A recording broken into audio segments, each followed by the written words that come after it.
সালাদ খাও। শরবত খাও তোমরা, আরো অনেকগুলো আছে। আসি নিজে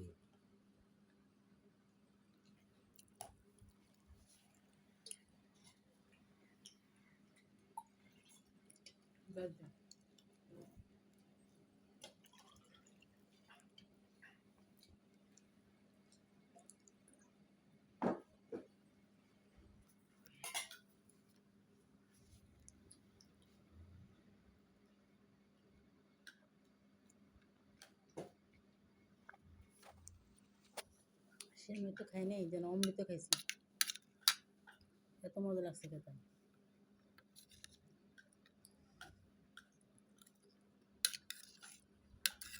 একটু মুড়িটা পরে খুলে দিবা না?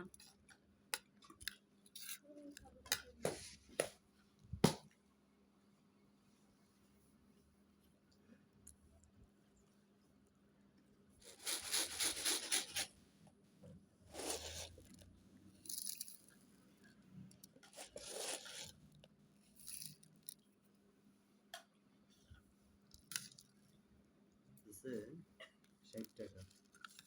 কি কও? ও তো ন্যায্য মূল্যে বেচতেছে। আমি ওর দোকানে এখনো যাই নাই, মানে যা বেচতেছে শুনতেছি। চানা 100 টাকা,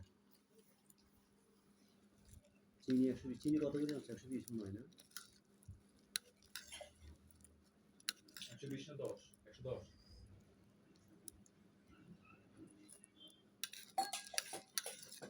আচ্ছা, আপনার মুদি দোকানটা বন্ধ করছিলেন কেন? এগুলো অনেক দোকান কেন বানাইছেন? দোকানটা বন্ধ করছে অর্থনৈতিক কারণে।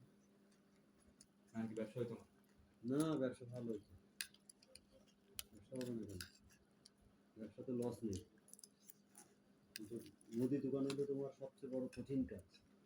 সেই সকাল 6টা বাজে যাও, রাতে 12টা পর্যন্ত, কোনো রেস্ট নেই, শান্তি পাবে না। সারাদিন তোমাকে 2-3টা বাজারে যেতে হবে। মুদি দোকানে লাভও আছে সেরকম। কারণ আপনার দোকানটা যে স্পটে আছে আর যে পরিচিত আছে, তো হঠাৎ করে মুদি দোকানটা বন্ধ করে দিয়েছেন, এটা হঠাৎ খেয়াল আসলো না। এটাই